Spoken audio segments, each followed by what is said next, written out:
Yeah, we got to do what it takes to win the game, and everyone's got to do their job. That's the most important thing. Coaches and players. That's the bottom line. Now, what does that take? It takes a lot of things. You know, we can list all the things, but you probably heard me say those, what it takes to win these games over and over again, so I'm a broken record. But if we win the turnover battle, our chances increase of winning the game. If we win the X plays, you start going through all the different things, and there's a lot that goes into it. But at the end of the day, the number one goal is to win the game. Over here, Dan Home. Obviously, the weather forecast could be cold. There's maybe a chance of some snow on Saturday. Just how are you guys prepared for that? Yeah, we were out there today, and it's the good thing is we've had that weather the last couple of weeks, and so doesn't affect us at all. It's the same for both teams, and that's what you expect this time of year in Big Ten football. Actually expected a little bit more weather here in November. No, this is a group of guys that has played in this type of weather before. That's just a distraction. The focus has to be on doing our job. Last year with the game that Jaden had and the opportunity that he has ahead of him, what have you seen from him that maybe makes you ready to put him on the field in a moment if you need him for a big kick? Yeah, no, he's somebody that we've counted on this season, and we're going to count on in this game to do his job. It's what we've seen in practice, and he is like everybody else, gets better with time, and now this is it. He's worked up to this point this season, and we had a good day today, field goals, even with a 20-something mile-an-hour wind, so that was good, positive. Guys believe in him and trust that he's going to go do his part. Right behind him, Stephen. Yes, Brian, just for the sake of getting out the way, one last update No. No, but we did have a good day. Everybody was out there, and so we'll see how the next 48 hours go. That's an update. Ryan, when you've talked about keeping the routine the same this week, Yep. tomorrow is Thanksgiving.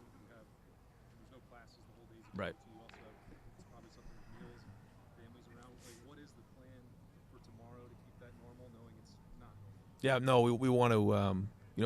We used to practice really early in the morning, and then we kind of changed that, moved it back to keep it as normal as we can. But we also want to make sure that guys can get around their friends and family and enjoy Thanksgiving. But the work's the work. We got to get that done. These guys know that. They know what's important right now. These are the types of sacrifices you have to make when you're doing what we want to do. But at the same time, we will get out of here a couple hours early and make sure that everybody can have dinner with their family and friends. A couple more, we'll go to Bill. Last year, Austin Siereveld was a role player. This year, he's called down the left tackle spot. He's done very well. How important has he been Yep. to this team? Again, he was not even supposed to be Right. on this tackle. No, you're right. That's a guy that probably doesn't get enough mention. You're right. But when you think about how each guy impacts the game, it's like everyone is so critical. And especially in games like this where everyone's going to have to do their job at the highest level. But he's somebody that's grown into this role in a big way, and he's got a big challenge on Saturday against some really good defensive ends. He knows that, but he's a leader for us, like you said. He's a guy that has played in big games before, and somebody that some of the younger guys look to, for leadership, and he's brought it. He's not somebody that has a huge voice in terms of like being vocal, but when he speaks, people listen, and he's somebody that has the respect of the locker room. I know it's easy for us to watch the press box or on TV and watch a play and say, well, that guy looks open, why didn't the ball go there? But there have been a couple plays the last 2 weeks where Brandon once and Max another time, just like kind of wide open down the field, the ball didn't go to them. On those kinds of plays, what's the conversation like with Julian about why the ball isn't going there? And what do you think his rapport is throwing deep to guys who aren't Jeremiah?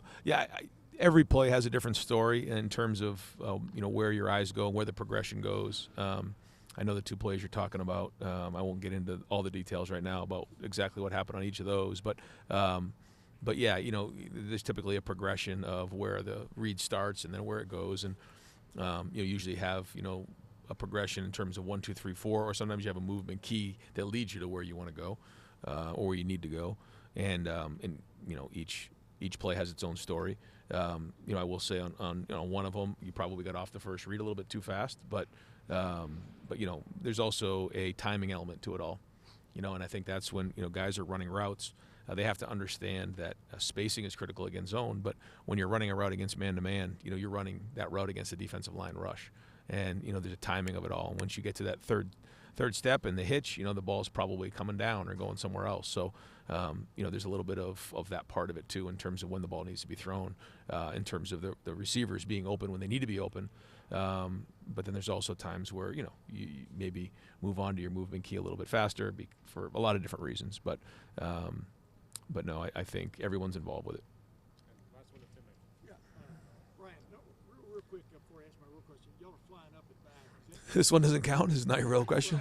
It's a fake question. Yeah. I'll give you a fake answer. What's that about? Flying up? Flying up. Well, I just think keep a routine. Keep the. I mean, if we keep saying that this week has to be like the other weeks in terms of our preparation, we know on the field it means a lot different. But then we have to keep the routine. And so, all these little things that kind of add up over the week, and then you look at the week, you say, well, between Thanksgiving, between driving on the bus, between the band on Sunday, and then you start adding these things, and it's like, wait a minute, that wasn't a normal week. It's just so, and I know that the past 4 years hasn't worked. So you got to look at these things and try to figure out how to make them better and what you got to do to make sure that you're getting the job done. So this is just one little thing that we wanted to get done to make sure it's as routine as possible. Road trip to road trip. Yeah. That wasn't a real question. Lincoln Keno's.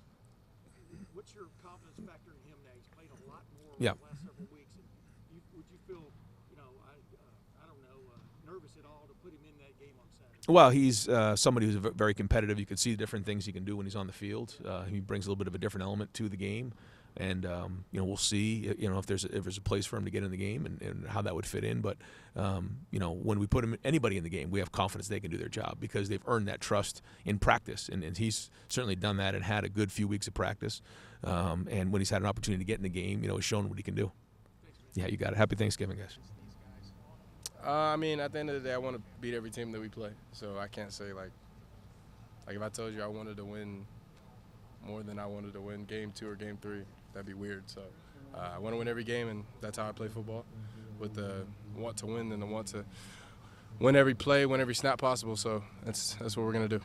Bryce Underwood's obviously a very talented guy. He's also a freshman. I would imagine Matt Patricia's not expecting you to divulge anything, but that matchup of Matt Patricia, his experience against a freshman, how much of an advantage do you think that could be for you guys? I mean, Bryce has played at an elite level the whole year. So, I mean, he's a really good quarterback. He does what he does really well. So I think it's going to be a challenge either way. But Coach P does have a lot of experience, especially playing against like rookie quarterbacks and stuff like that. So we're confident what we can do. Dave, how much stuff do you think Coach P has left for you guys that you haven't shown? I'm not asking for specifics. Just like, do you have any idea of how much more you could potentially do? I mean, I'm assuming in his 10, 20, 30-year career, he has some stuff in the bag. I mean, some tricks in the bag left. So. Football Bible suggests that he probably. Yeah, I mean, he's got a lot of binders and stuff that he could pull out for this. So we'll see. Yeah, Sonny, how would you rate this plan compared to plans previous this year, this season and stuff in terms of cool stuff? Does it have a lot of cool stuff in it, this game plan? Football's football. I'm gonna give you the same answer. Football's football. Every week we have to prepare the same way. So, yeah, I mean, there's opportunities to make plays every week. You're one of you guys that would have played in the Ohio State Michigan game and Alabama Auburn. How do they rate? How would you describe the difference between those two rivals? I would say those are probably the biggest two, and I've been blessed to play in each of them. I would say there's hate for both, either way that you go. I mean, they're the best two games in college football, the Iron Bowl and Ohio State versus Team Up North. So it's a blessing to play in each of them. I would say difference-wise, the weather is a big difference. And then both of them are going to have crazy experiences both games. So. Caleb, to kind of piggyback off of Tim, before you got here, was this game kind of on your radar as you were growing up? Or down in SEC country, obviously Iron Bowl was big, but did you watch this kind of growing up? Yeah, I mean, you always hear about Ohio State versus Michigan when you're kids and stuff like that. And then every year I watch football, this was the game to talk. So definitely heard about it and always thought of it as like one of the bigger games in college football. So it's an honor to play here. Did you see the preparation for this week is different than last year this time? No. Is it exactly the same as far as like emotional, like you're getting amped up, or needing to get amped up, or kind of pulling emotions a little bit?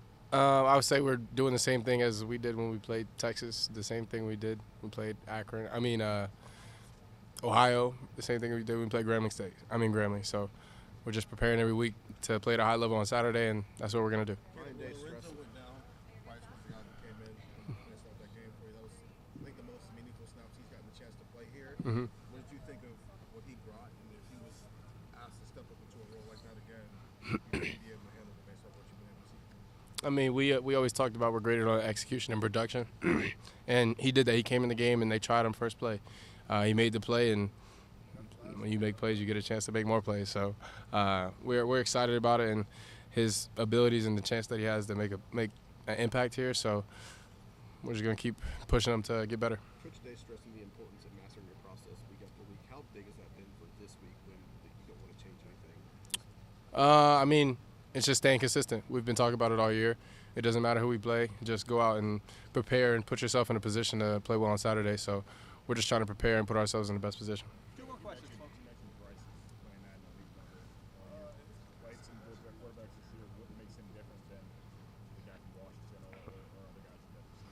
folks. Bigger body for sure. He can definitely get to top speed at a high level. His arm is really strong. He rifles the ball in there, and he does it at a high level, and he can see the field. So. How cool is it being you right now?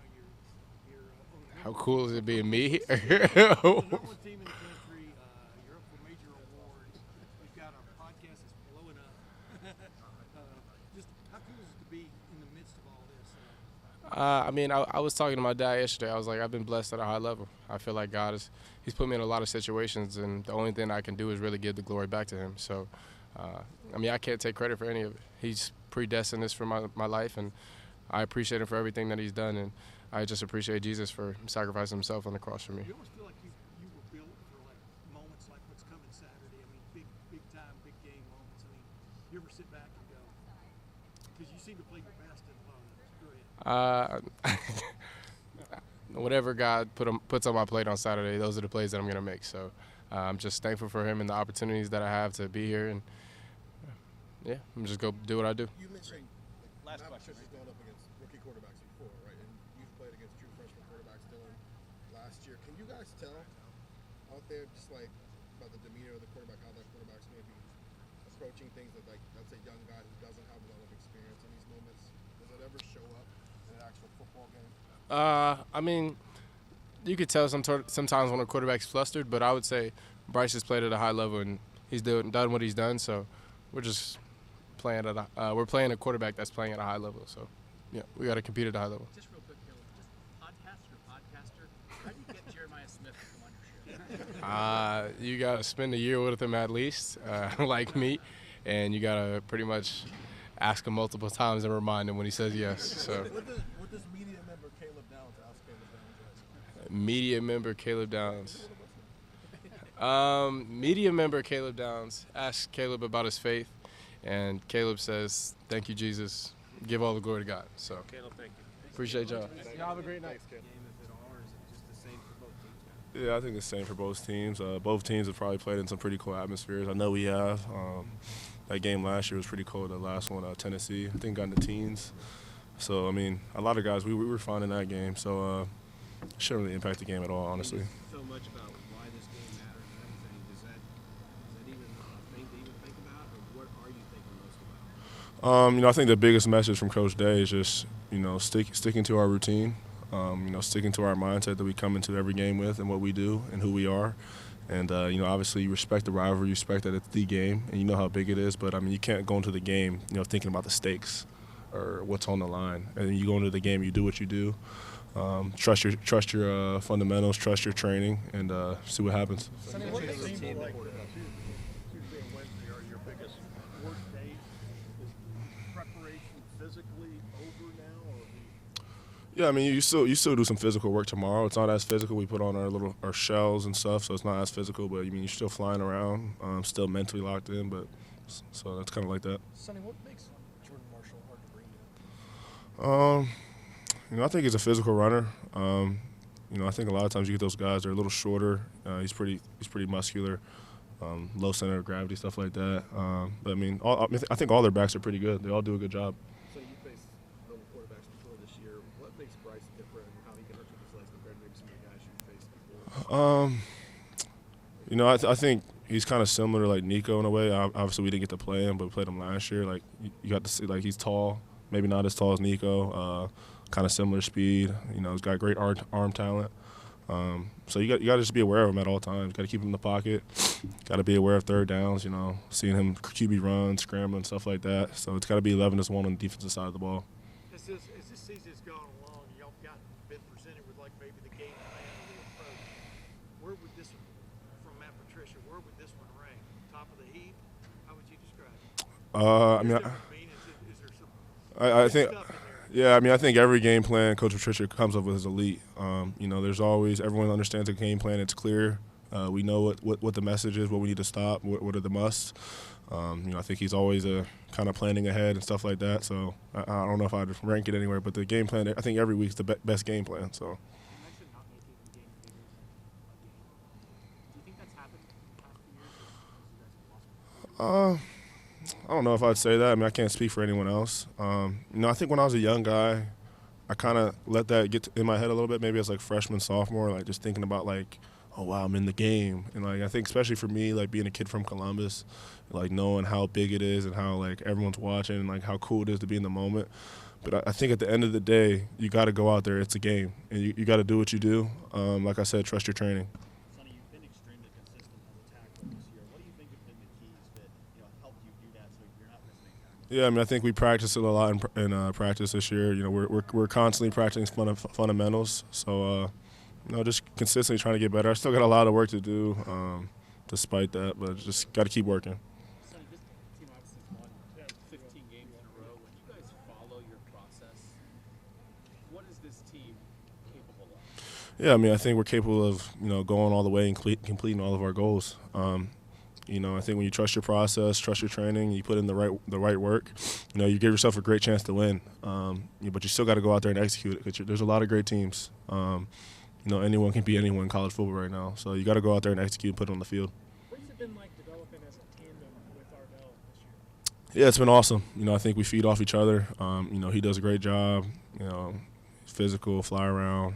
You see him off the edge, and I think we just complement each other very well. Can you kind of see the opposing quarterback or just even kind of feel the coordinators kind of figuring out what he's doing from play to play, what you guys just I think if you're a smart coordinator, you're probably going to try and figure out where he's at on the field. He's caused a lot of havoc in the backfield. So if I was a coordinator, I'd definitely want to know where he's at. Sonny, for you personally, just being a guy from Ohio, grew up as a Buckeye, just made your senior year, what personally does this game and getting a win in this game mean? Man, it means a lot. Haven't been able to get the win in the past 3 years, but we're not worried about that. Trying to go get after this year, and leave this season with some gold pants. Is it valuable to be emotionless in this type of game? I mean, you Caleb, even some of Peyton and Kenyatta, everyone's very stoic, very like under control. Yeah, I think every game you play with great emotion, but don't play emotional. When you're up and down, you're not playing at your best. You got to be not too high, not too low. And I think we do that every week. And I think sometimes we get to this game, it's easy to get too high and get too low. That's what I'm saying. It's the same message every week. We got to be consistent. Do what we do. Do you have to pull yourself back to not overdo it on a week like this? I think Coach Day and his leadership and the message he's been sending this week, I don't think that'll be a problem at all because I think he's been very stern with that message, and I think guys are taking on that persona that he's kind of given to us. Is that something you kind of have to prepare some of the younger guys for? There's not a lot of guys who have played in this rivalry at the big house. You and Davis are the only two who really got a lot of time and got a good amount of time on the field. Yeah, and I think the biggest thing for the young guys is I think Coach Day's been doing a good job. Like I said, you got to just trust our routine. It's a big game, it's the game, but you got to do the same thing we're doing every week. You know, you come in on Tuesday, have a hard practice. Come in on Wednesday, have a hard practice. Thursday, perfect Thursdays. Friday, walk through, and then you go out there and execute and do what you're supposed to. You know, we say hardest playing team in the country, great champion. And I think if everyone's just focused on that, I don't think there's no problem in, like, being too high or too low. So did you learn that routine? Yeah, I think the same thing. You know, when we have road games, they turn the noise on, so they've been doing this normal noise that we do every road game. Everything's been felt the same. You know, I think obviously, you know, this game, especially on the defensive side of the ball, we know it's gonna be a physical game just based on what they like to do. But you know, that's just like any other week where it's a more physical team that likes to run the ball. So within the context of following your routine, has there been anything in the building or said by anybody that would indicate that it's Michigan week? I mean, we talk about it. You know, obviously you come in on Tuesday meeting. You know it's the game. You know what's on the line. You know both teams are trying to get to the Big Ten championship. We know we're trying to get gold pants. So I mean, Coach Day said it after the game. You know, we're playing for hardware now. So we understand what's at stake. But I mean, we're not approaching the game like that. We're approaching it just like we do each and every week. And I think that's when we play our best. All right, Sonny, thank you. Yes, sir. As a left tackle, you protect the blind spot of the quarterback, and especially this week, be on the road, be on the silent count. And with the edge rushers they have, it's going to be a challenge for us up front. Julian taking charge of this team. Is he in a position as a quarterback where, like, this is his team, as people like to talk about, and as a leader? How would you say that? Yeah, I mean, he's been growing up each week, getting better, and yeah, I'll comfortably say like this is his offense and he's running the show. And what does he do that makes you feel that way? Anything in particular? He's just playing quarterback. He huddles it all when y'all do huddle. Does he ever, like, go beyond just calling the play? Does he ever upgrade anybody or praise somebody? I mean, is there any extraneous kind of conversation like that? Yeah, there's some moments. If we're struggling a little bit, if we have like a negative play, like he'd get us going, but that's just all us five up front that we get each other going as well with him. Everybody seems to think that this one might be an offensive lineman's dream kind of weather on Saturday. Cold, a little bit of wind maybe. Who knows if it's going to snow or not before the game or during the game. But what's your take on this being an offensive lineman's kind of weather? Yeah, I love it. Cold, windy, snow, whatever it is, it's going to be a challenge for us, and we're ready. We're going to be prepared for it. The debacle last year was well documented. Obviously, you can't look ahead week to week, but how much was this team what you were doing, whether it was off season or even throughout the season as it progressed? Say it again. Sorry. How much has this been on your mind? Even you can't look ahead, just even back to your mind, whether it was off season or even week by week, just knowing you're trying to get to this point. I mean, yeah, we all want to get to this point, being 11-0 and playing this game, and then having a shot to go to Indy. I mean, you train for these moments in the off season, and that's what we're here right now. Austin, you already have a national championship, you already have a ring, but how important is it to have a pair of both hands? Very important. We haven't had this shot in like 4 years, whatever it's like that, and we just got to go out and play. The run game seems to be hitting its stride, especially the past couple games. How would you assess the run game? Yeah, we know what the deal is, and we got to be able to run the ball in these type of games, and we've been practicing for this. Yep. Austin, Coach Dave talked about the routine all week. I know you guys are doing the same thing. How much inside do you feel the same this week, or do you not feel the same this week as opposed to the other 11 weeks of the year? Yeah, there's a difference. We know who the team is, but like we're pretty much trying to keep it as routine as possible. How much y'all driven by what happened at the end of the game last year after the game was over, the flag planting, whatever you want to call it, a little bit of a melee that broke out and stuff. How much has that come up at all this week? I mean, from a pride standpoint, how would you describe it, Austin? Is it invigorating you guys at all? Yeah, we just got to control our emotions. We can't let one play and a penalty affect us, and like because one play can hurt you a lot and hurt a drive and all that stuff. So we just got to be under control. As you look back on last year, is there one thing that was missing there that y'all addressed besides what you're talking about just now? That, attitude-wise or anything like that? Yeah, we just can't do too much. We just got to do our technique fundamentals. If we try to do too much, then we might leak off and some bad things happen. Being a guy who has been in this game before, obviously playing time was, you got some playing time with Seth whenever you got hurt last year. How much does it help that you've actually been in that situation before you played last year? Yeah, it helps a lot. Being confident and stuff, knowing that you played in this game, and it's going to help a lot. But the real challenge is it's a different type of environment. We're not playing in a shoe. We're playing there. Can that hurt at all? I guess obviously with 4 straight losses, can you make too much of this game almost? Yeah, you definitely can. You can really think a lot about it, and your concentration go too much to the game rather than your technique and fundamentals. Like I said earlier, like we just got to be technically sound and just work on our fundamentals. Talk a little bit about the defensive ends that they have for Michigan. But we also have some good defensive ends here at Ohio State. How has that helped you kind of prepare for this game, going one-on-one? I mean, yeah, all our defense here all have unique pass rushes, even if you put Arvell and Sonny down the edge. And we get every look each week, and it's a new challenge for us. They really help us on Saturdays. Just run away. Should. Good. Thank you, guys.